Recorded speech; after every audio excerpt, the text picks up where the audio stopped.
Hay un peso que arrastramos todos, un peso que no es de piedra ni de metal, pero que puede hundirnos en el momento menos esperado. Era el Pacífico, aguas tranquilas. Un hermoso vapor regresaba a casa con hombres que habían encontrado su fortuna. En sus cinturones llevaban el resultado de una vida de trabajo. Oro, mucho oro. Ellos creían que lo tenían todo: seguridad, riqueza, el futuro. Pero la vida, amigo mío, nunca es tan generosa. El mar esconde peligros que el ojo no puede ver, y el destino, a veces, exige un precio. ¿Cuánto vale lo que llevas contigo? ¿Qué estás dispuesto a sacrificar cuando el fuego te rodea y solo tienes una opción para salvarte?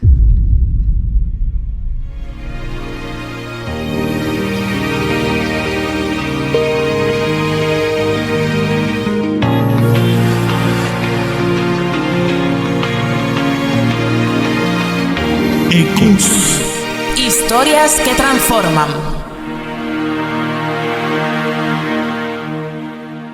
Capítulo 6.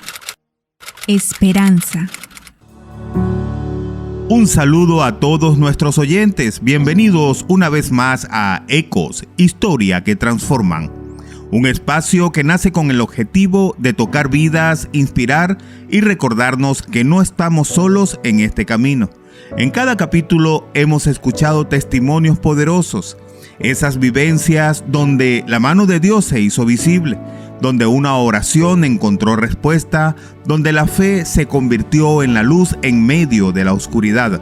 Creemos que la fe compartida es multiplicada, y estas historias están aquí para resonar en sus corazones como un eco. Vamos con el primer testimonio. Este se titula Un gran sacrificio.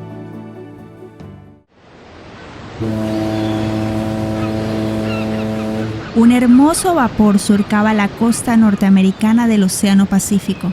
A bordo, hombres que volvían con sus bolsillos llenos de oro, fruto del duro trabajo en las minas. Había absoluta paz. Nadie anticipaba el peligro. Las aguas estaban tranquilas, el cielo sereno. Pero la paz en el mar es tan frágil como la vida misma. De pronto se oyó un grito. ¡Fuego! Se escucha a lo lejos. El pánico empezó, los gritos, las carreras, todo al mismo tiempo. De una escotilla empezó a brotar una nube espesa de humo. Los botes de salvamento se bajaban y se llenaban. Cada persona luchaba por su vida, por su oportunidad. Un joven minero esperaba su turno. Pegado a su cintura, el cinturón que contenía su tesoro, toda su fortuna. Cuando de pronto, ¡Señor, sálvame! Él vio a una niñita con ojos azules mirándole. El bote se llenó justo enfrente de ellos. Era un buen nadador, pero ¿podría salvarla a ella y a la vez el peso de su oro? ¿Era el oro o era la niña? La decisión fue instantánea. No puedo con los dos, pensó el hombre. Que sea el mar. El joven minero tiró toda su fortuna al mar, agarró a la niña y se lanzó a las aguas.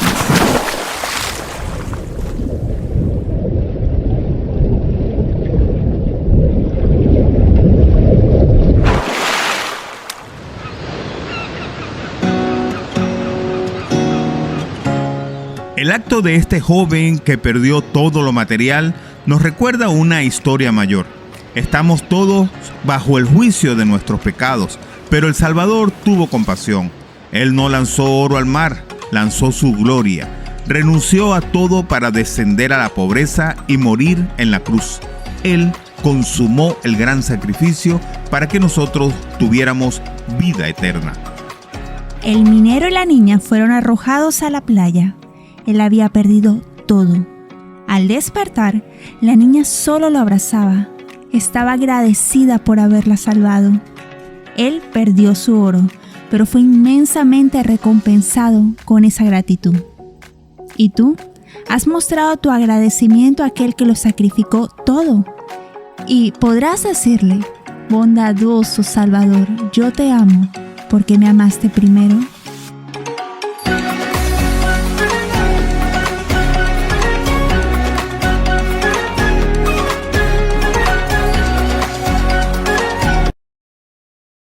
El siguiente testimonio trata sobre un sacrificio, el valor y una promesa cumplida.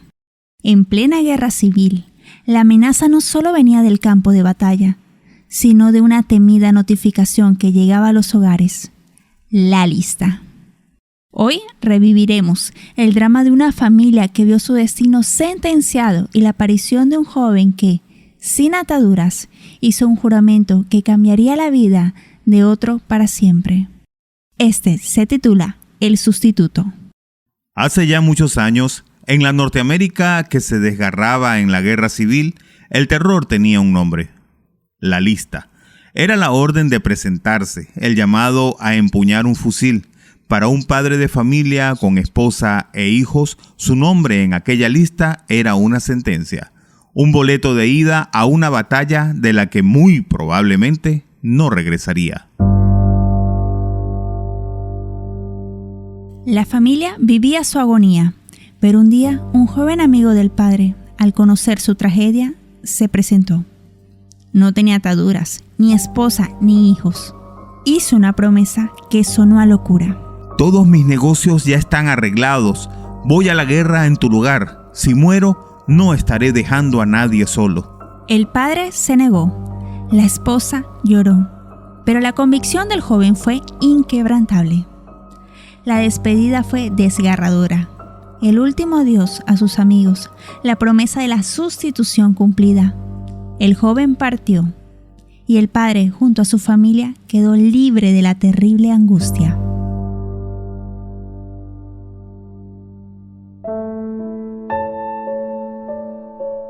Pasaron los meses, la guerra seguía. Cada tarde, el padre leía los periódicos con una ansiedad que le quemaba el pecho, buscando en la lista de los caídos el nombre de su amigo. El joven era valiente, su espíritu puro. Día tras día su nombre no aparecía y el padre suspiraba aliviado. ¿Lo habrá logrado? ¿Habrá regresado? El día que tanto temía, por fin llegó. La lista de bajas era larga. El padre recorrió con el dedo los nombres. 1, 2, 3 columnas. Y allí estaba, el nombre del joven, el primero de los caídos en aquella batalla. Había muerto. El sustituto había cumplido su palabra hasta el final. Había entregado su vida por un hombre que no era él, para que el padre no tuviera que morir. Con una gran gratitud más profunda que la de un hermano, aquel padre fue hasta el campo donde su amigo había caído, recogió sus restos y le dio sepultura en la tumba familiar. Y en la lápida, en medio del campo de batalla, grabó una frase sencilla, pero que resumía el amor y la entrega más grande. Él murió por mí. Aquella es la sustitución. El que no tenía la obligación murió por el que sí la tenía. El justo por el culpable. Amigo, tú también tienes un sustituto. Uno que, siendo puro y sin pecado, tomó tu lugar para que no tuvieras que enfrentar el juicio. Es el Señor Jesucristo. Cristo padeció una sola vez por los pecados, el justo por los injustos, para llevarnos a Dios.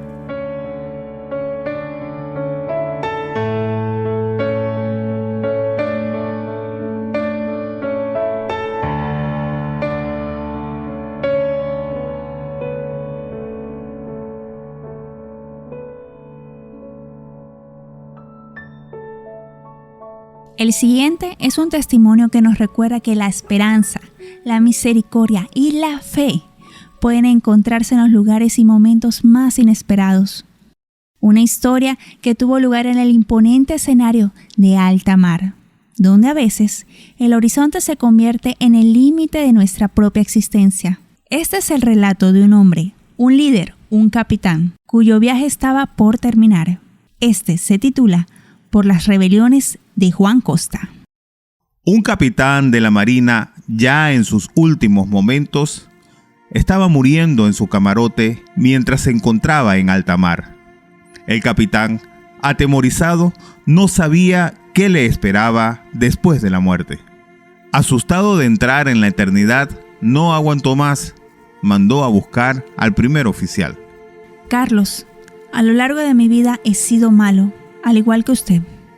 Lo sabe, y esta vez estoy llegando al fin de mi viaje. Me iré y no volveré jamás. ¿Podrías ponerte de rodillas y orar a Dios por mí? Sorprendido, el primer oficial le dijo: Capitán, por desgracia, yo no sé orar. No soy uno de esos hombres que le pide favores a Dios. Lo haría si pudiera. Oyendo esto, el capitán mandó a pedir entonces que le llevaran una Biblia y le leyeran alguna palabra, ya que sentía que su tiempo en este mundo se estaba agotando. De verdad, perdóneme, capitán. No traigo una Biblia conmigo. Usted sabe, no soy hombre religioso. A lo que respondió el capitán: dígale a Tomás, pues, al segundo, quizás él pueda orar. Al llegar Tomás al camarote, el capitán le dijo: Tomás, mi tiempo en este mundo se está acabando. Por favor, arrodíllate aquí y ora conmigo. Pídele a Dios que Él tenga misericordia de mí, de mi alma, por favor. Señor, capitán, si pudiera, con gusto lo haría, pero desde hace tiempo que no oro. Tenía como 20 años más o menos. El capitán, al oír esto, le pidió una Biblia para leerla un poco, pero Tomás negó con la cabeza. No traía una Biblia consigo. Era terrible la situación que estaba atravesando el capitán. Se encontraba al borde de la muerte, y lo que más le aterraba era que aún no tenía a Cristo.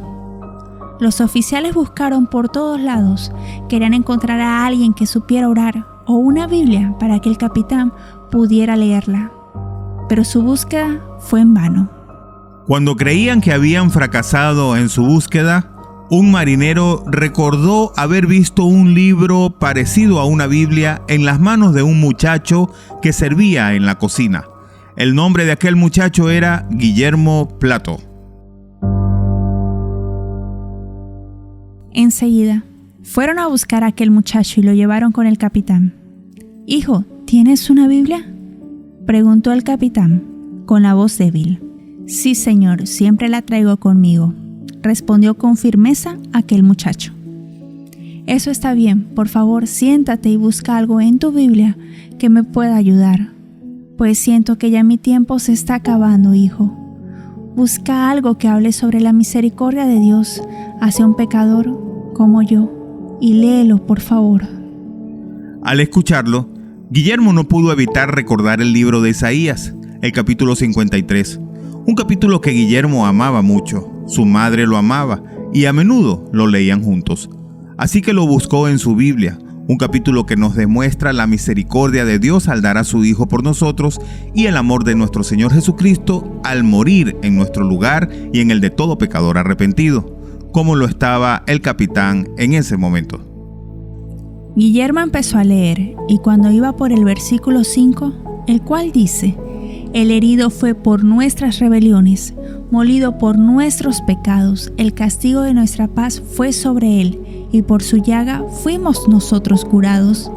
El capitán lo detuvo. «Un momento, eso suena como algo que yo necesito. Léelo otra vez, por favor». Guillermo volvió a leer esas palabras: «El herido fue por nuestras rebeliones». Al escucharlo de nuevo, el capitán se empezó a ver más animado.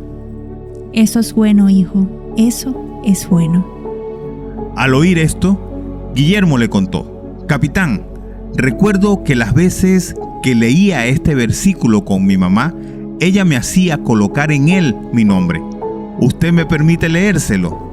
El capitán accedió sin ningún problema y lentamente el muchacho lo volvió a leer de esta manera: «El herido fue por las rebeliones de Guillermo Plato, molido por los pecados de Guillermo Plato», y así lo leyó. Y cuando hubo terminado la lectura, el capitán, casi levantándose de la cama, extendió sus manos hacia el muchacho. Guillermo estaba totalmente impactado. cómo aquel hombre que hasta hace unos momentos estaba casi muerto en su cama, ahora se levantaba como si de un milagro se tratase. Hijo, por favor, coloca mi nombre en ese versículo y vuelve a leerlo. Conmovido por lo que estaba presenciando, lo hizo y lentamente leyó el versículo de la siguiente manera. Él, herido fue por las rebeliones de Juan Costa, molido por los pecados de Juan Costa. El castigo de la paz de Juan Costa fue sobre él, y por su llaga es curado Juan Costa. Gracias, hijo, le dijo el capitán mientras se acostaba nuevamente. Ya te puedes ir. El capitán se quedó pensando en ese versículo.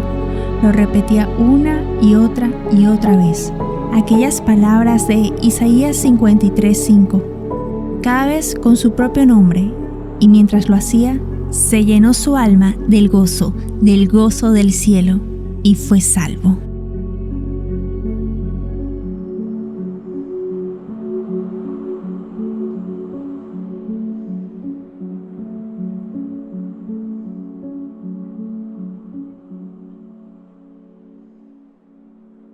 Su cuerpo fue envuelto en una lona y colocado sobre una tabla, y lo dejaron deslizarse de la embarcación hacia las aguas. Antes de irse, Juan había testificado a cada persona en su embarcación sobre la venida del Señor Jesucristo, el Hijo de Dios, el hombre del Calvario. Fue herido por la rebelión de él, fue molido por los pecados de él, que el castigo que él tanto merecía había caído sobre su bendito sustituto en la cruz del Calvario, y que por la llaga de Jesús, Juan Costa había sido sanado. Muchas gracias a todos por escucharnos. Esto fue Ecos, Historias que Transforman. Este programa fue escrito y producido por Samuel Rubio.